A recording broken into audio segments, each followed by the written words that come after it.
할렐루야, 런던 목양교회 송기호 목사입니다. 매년 5월에 이스라엘 컨퍼런스를 저와 박기원 선교사님이 섬기고 있습니다. 특별히 박기원 선교사님은 그 브리지레인 커뮤니티 교회에서 섬기고 있는데 서부 유럽에서 유대인들이 가장 많이 모이는 그 교회에서 섬기고 있습니다. 유대인 사역을 하고 있죠. 그래서 한인들이 유대인을 알고 특별히 이스라엘 선교를 할 수 있는 문을 열 수 있는 그런 집회가 이스라엘 컨퍼런스를 매년 5월에 하는데 올해는 코로나 바이러스 때문에 하지 못하게 됐습니다. 그래서 대신 위대한 신학자이면서 아주 탁월한 또 역사학자인 우리 리차드 하비 목사님이 이분이 유대인이면서 예수를 믿고 변화받아서 메시아닉 주지요. 이 메시아닉 주 유대인의 역사와 신학을 강의를 해 주실 겁니다. 6번에 걸쳐서 강의해 줍니다. 그래서 그 들으시고 메시아닉 주가 어떤 의미로 이렇게 이름이 그렇게 쓰게 됐는지 우리가 알고 기도하는 시간 가졌으면 좋겠습니다. 성경을 보면은 유대인 사역에 우리가 관심을 가져야 됩니다. 마태복음 24장이 종말장인데 23장 39절에 보면은 바루카바 바샤 마도나에 주의 이름으로 오시는 이여 찬송할지로다. 그 말씀이 나왔어요. 유대인들이 지금 예수님을 다시 오시옵소서 그렇게 준비하고 있습니다. 그래서 중요하고요. 또 로마서 11장 25절 26절 보면은 25절 보면은 이방인은 충만한 수가 찰 거다. 이방인 선교. 26절은 온 이스라엘이 구원을 받으리로다. 그렇게 이스라엘 선교가 나와요. 또 계시록 7장에 보면은 4절에 보면 14만 4천 이스라엘 백성들이 예수 믿는 그 충만한 숫자가 나오고 또 9절에 보면은 각 백성과 족속과 각 방언이 많은 사람들이 와서 하나님을 찬양하는 그 이방인 선교가 나옵니다. 그래서 이번에 이스라엘 컨퍼런스를 통해서 많이 은혜 받는 시간 되기를 부탁드립니다. 감사합니다. 사랑하고 축복합니다. Shalom.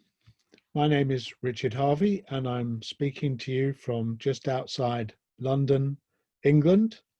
I'm very glad to be with you today, and we will have 3 sessions on who is a Messianic Jew. I'm Jewish myself, a Jewish disciple of Jesus. He is my rabbi, and I will be trying to explain in these next 3 sessions just what that means. If you have a computer, you'll be watching me online. If not, you may have access to these slides and my discussion. What I'm going to do is share my screen and look at the question, who is a Messianic Jew? You can see there a picture of a Messianic Jewish rabbi holding the scrolls of the law, the Torah, wearing a Jewish prayer shawl, and in an atmosphere, an attitude of worship. So we're looking at the testimony, the history, and the theology of Jewish disciples of Jesus. If you'd like a copy of the slides, or if you have further questions or comments, do email me at r.harvey@allnations.ac.uk.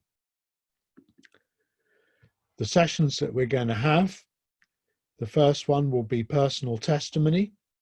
The second will be the history of Messianic Jews. And the third will be the theology of Messianic Jews. And you can see in the picture here, a picture by the famous Russian Jewish artist Mark Chagall, painting a picture of Jesus. It's called The White Crucifixion, and I will discuss this painting later as it reflects so much how Jewish people think about Jesus and how Jewish disciples of Jesus, Messianic Jews, also see him as one of us and alongside his suffering people. Each session will have 2 parts, 30 minutes each, and that will give you time to pause for discussion and comments in your groups. Or if you have a question for me, please put it in the chat if we're online, or email it to me, and I will try and get back to you. So let's begin with my own personal story. And I'm going to use what's called a storyboard approach. A storyboard is a way of telling a story which shortens it so that it can all be done on one piece of paper. And in mission, I often think that we are sharing three stories at the same time. We are trying to bring together the story of God, how God is at work in the world, how he has been at work in Jesus the Messiah, and how he wants to work in our lives. We bring his story together with our personal story, how God has become real to us, and how Jesus has shown himself to be our Messiah, Lord and Saviour. And then we try to bring those two stories together with my neighbour's story. Who is my neighbour? Everybody.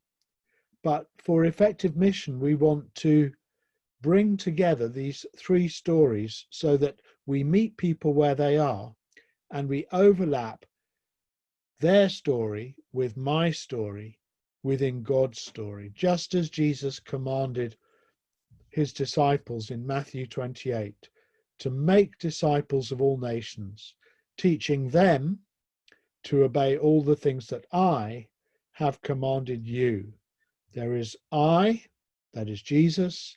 There is you, that's disciples like you and me, and then them, the disciples who will arise from all nations.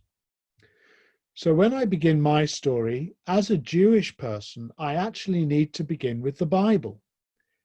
Now, we don't have time today to talk about the whole story of the Bible, but here it is simply illustrated as a storyboard in 16 scenes. And if I use my pointer, you'll see that in the beginning, God made the earth and the heavens and all creation. And then the second slide is the apple, which symbolizes the fruit of the tree of knowledge of good and evil that Adam and Eve were told not to eat, but they did. And so sin came into the world. The third slide is the four patriarchs, Abraham, Isaac, Jacob, and Joseph. And it symbolizes the call of Abraham and the beginning of the pilgrim people of God who had no home of their own. They wandered through the land of Canaan, went down to Egypt, but no home of their own. But they were the precursors for the story of Israel. The fourth scene is, of course, Moses parting the waters of the Red Sea, which tells us about the escape of the children of Israel from slavery in Egypt towards the promised land.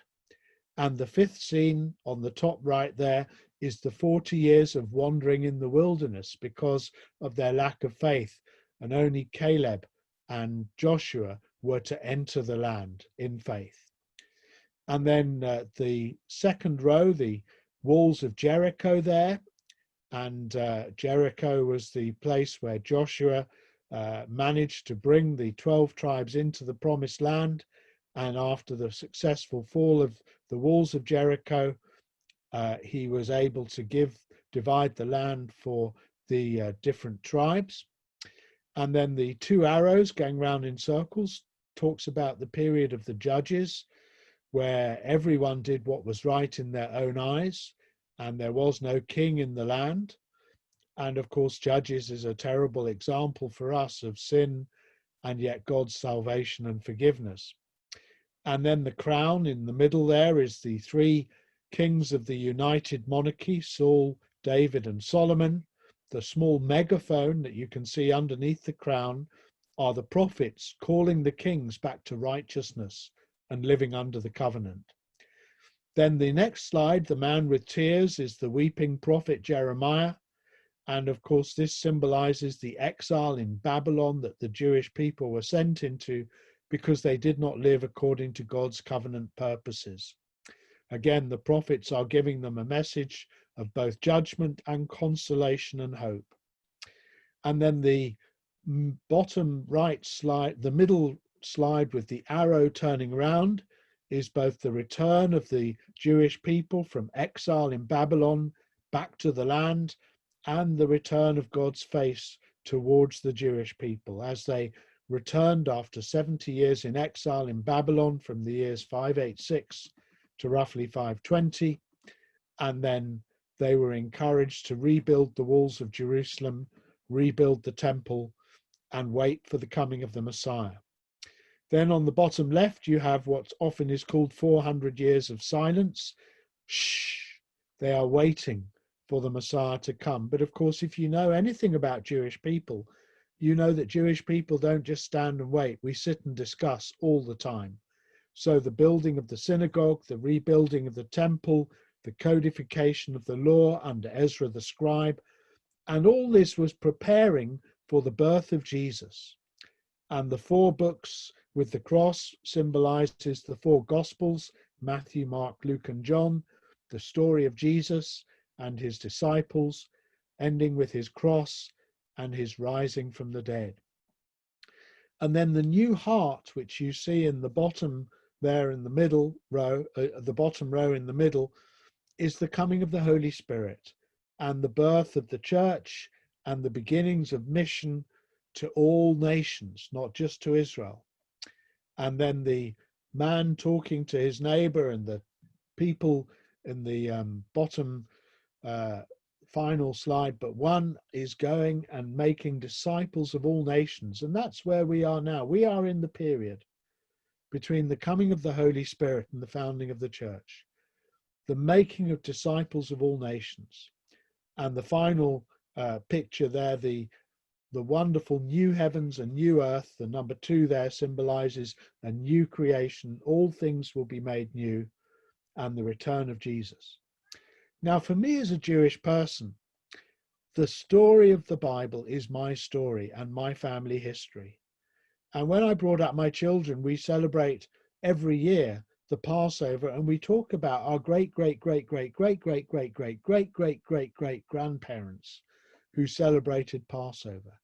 And we go right back to the story of Abraham and even further to the creation of the world, because as Jewish people, we have very long memories, and we have to include the story of the Bible in our own personal story.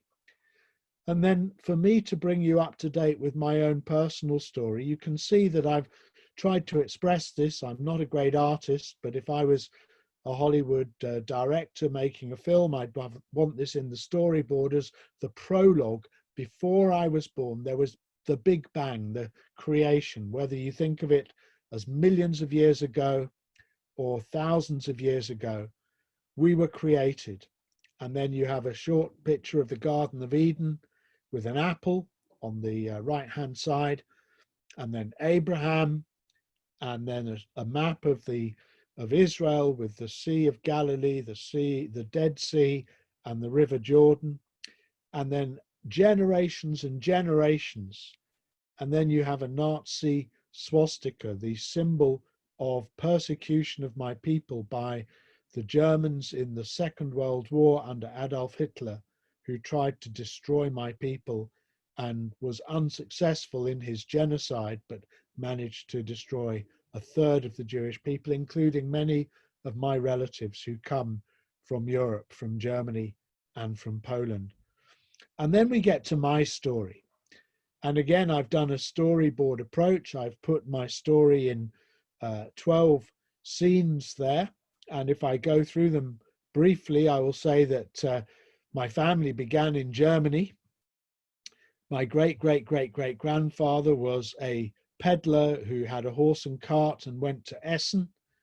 And there he had many in his family who were successful as the first Jews who were able to practice trades in Germany. When I tell this story, by the way, you need to hear that history and our culture and our identity is very much wrapped up in our own personal stories. And my great-grandfather was Solomon Hertz Hirschland. Hirschland means the land of the deer, and there is the symbol of the deer. And the Hirschland family were successful merchants, bankers, traders, and doctors in a small town in Germany called Essen, which is in the north of Germany. And my great grandfather was Moses Hirschland, who was a doctor of medicine. There's even an article about him on Wikipedia. And he was one of the first Jews in Germany to be able to get a secular education, because up until that time, Jews were not allowed to get secular education. He was the first Jewish graduate of the Prussian Royal High School in Essen. He was the private doctor to Alfred Krupp. Now, if you know anything about German industry or technology, Krupp is an important name. They made massive technological changes. They rearmed the German army before the Second World War. Today they make lifts and coffee machines and all sorts of technical and industrial equipment. He was a personal friend of Alfred Krupp, but Alfred Krupp was also involved in helping the Nazis, the National Socialists who fought for Hitler. He was instrumental in helping them develop Zyklon gas, which was used to kill Jewish people in the concentration camps in Germany and Poland. Moses Hirschland, of course, died before this, and he was a distinguished German citizen. And then my great-grandfather, that's Richard Hirschland, was brought up in the town of Essen in North Germany. That was the family home. This was the family bank, because his brother Simon Hirschland was a banker who used his bank to bring money and investment into Germany after the First World War, so that Germany could help rebuild its industry and also its war effort. And now we've lost the home and we've lost the bank, but there is a public square named after the family called Hirschlandplatz, Hirschland Place. And we even have an underground station. And this is some of my cousins who visited Germany, I do regularly, at the underground station, Hirschland Place. Now, I would personally, and this is my own Jewish humor, I would prefer the house and the bank. But of course, these were all taken from us, and my family had to leave Germany or they would be killed. And during this time, my great-grandfather came to England with two of his brothers, and they were called the Brothers Hirschland in London. And in the synagogue in Essen, it's still standing today, you can visit it, there is a plaque which shows who the founders of the synagogue are, the place where Jewish people worship. And also there is a note of those who gave money for the building of the synagogue, just as the centurion in the Gospels was a supporter of the Jewish people, and that's why the leaders of the synagogue come to Jesus to ask for healing for his servant. And so my brothers in my great-grandfather and his brothers in London were supporting the building of the synagogue.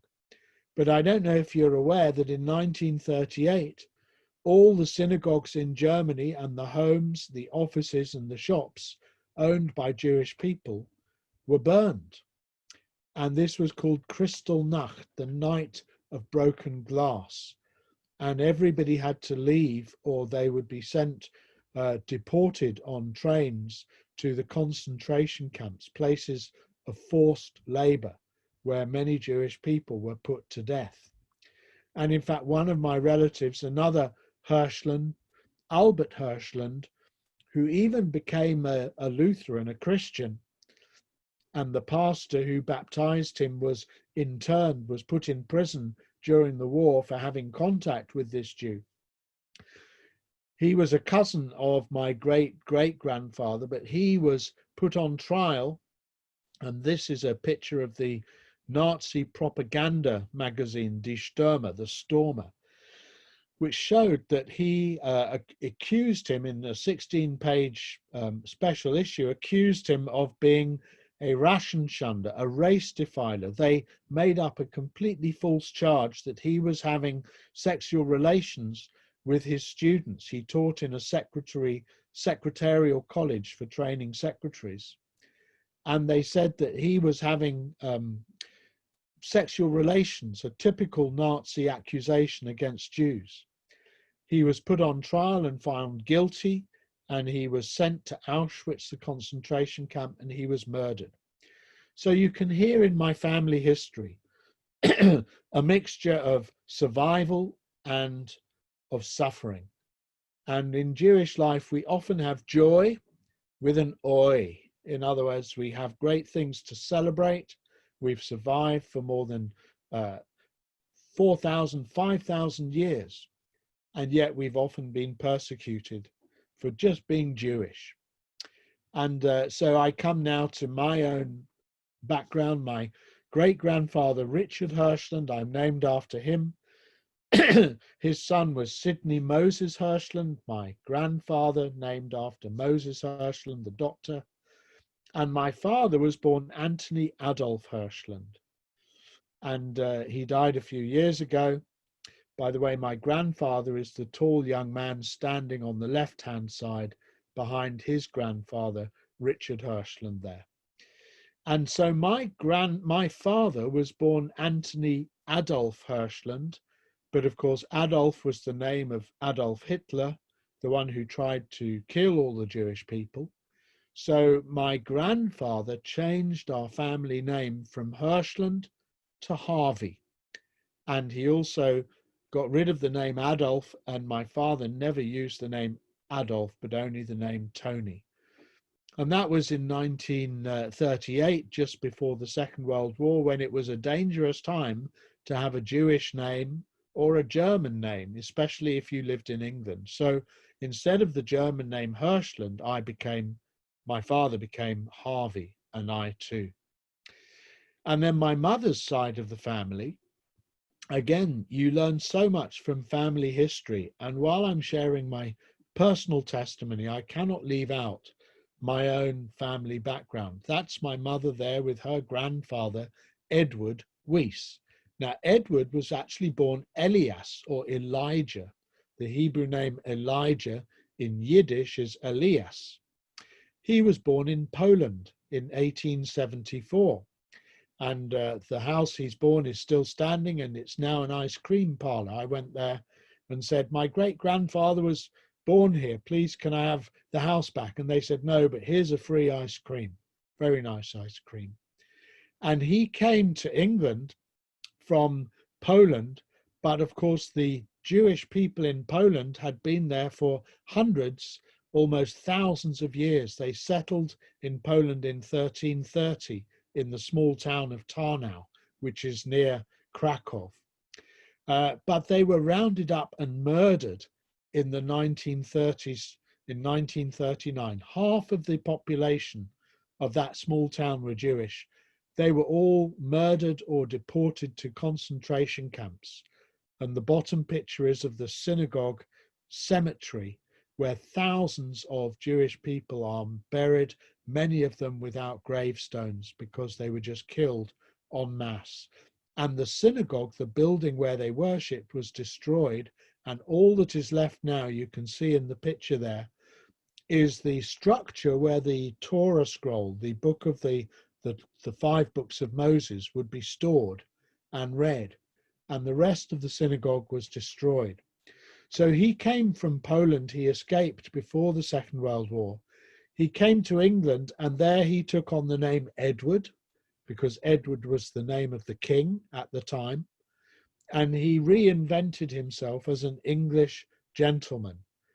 And then his daughter was my grandmother, Elaine Weiss, or Weiss, which means white. And my mother was Margaret Falk.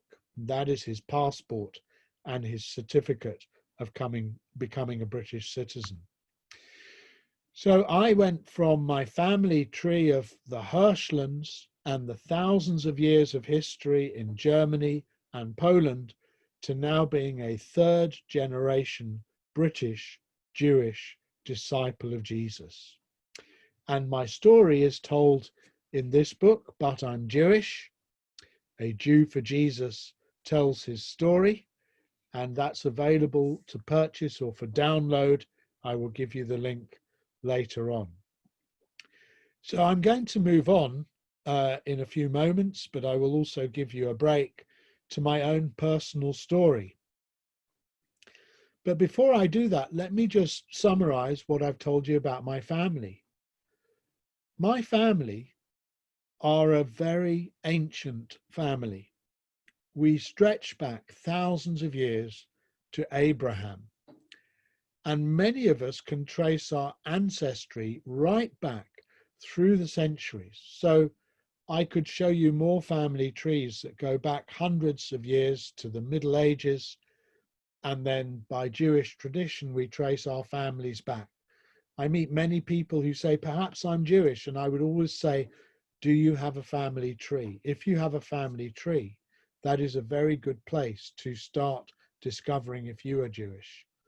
If you're not having a family tree, but there is a history or a tradition of Jewish descent in your family, test your DNA.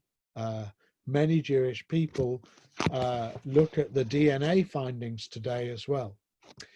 But of course, you don't have to be Jewish to believe in Jesus, and Jesus is for everyone. So let me begin in these next few minutes to tell you my story. And again, I've storyboarded my journey into 12 sessions. And may I suggest that if you ever want to tell your story in a creative way, you would make a storyboard like this that you could share with a friend at a cafe over a coffee or wherever you meet somebody. And I will tell my story beginning with my birth. So I was born in 1956, the 10th of October, and in Jewish tradition, 8 days after you are born, if you're a male, you are circumcised. Your foreskin is removed. There is a special ceremony. And the word in Hebrew for this ceremony of circumcision is the word bris or berit, which means the covenant. Because every Jewish male, when they are born, are circumcised on the 8th day to show that they are a member of the covenant people, the line of Abraham, Isaac, and Jacob. Now, according to Jewish law, if your mother is Jewish, you are born Jewish, or if you go through a conversion ceremony. But in the Bible, Jewish descent often goes through the father. It is the children of Abraham, Isaac, and Jacob that are Jewish, but they are also born through the line of Sarah, and then Rebecca, and then the wives of Joseph. So I was circumcised on the 8th day of my birth by a Jewish doctor who was a friend of the family. His name was Morris Steen. And they said the special blessing over me and a prayer that I would grow up to be a good member of the covenant of Abraham, to practice the principles of God's law, the Torah, and to show a life of good deeds, and to come eventually to marriage under a Jewish marriage canopy, and so on. And I don't remember a bit of it.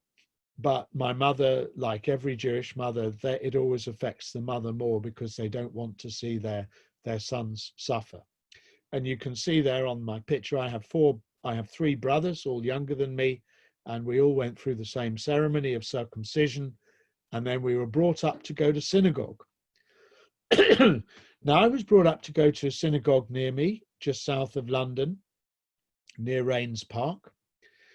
And I was, at the age of 13, my parents said to me, are you going to have your bar mitzvah? Bar mitzvah means a son of the commandment.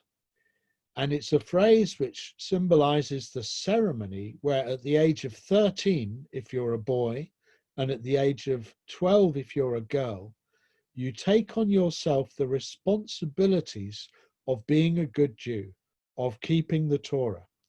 In Jewish tradition, when you are 13, you become a man. Your father is no longer responsible for your sins.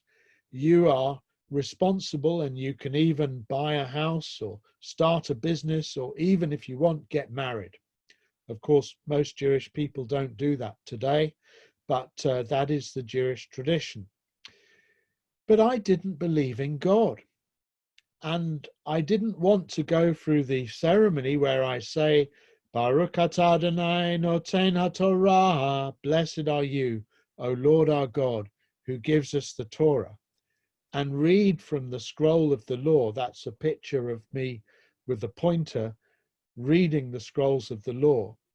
And of course, if you're a bar mitzvah, you have lots of presents and a big party. But I didn't believe in God. And I didn't want to go through a ceremony that I didn't believe in. I thought that would be a hypocritical thing to do. So I said to my parents, I don't want to have a service. I want to find my own way. And my parents said, because they were very tolerant and they always encouraged us to make our own decisions and our own choices, okay, you must do what you think is right.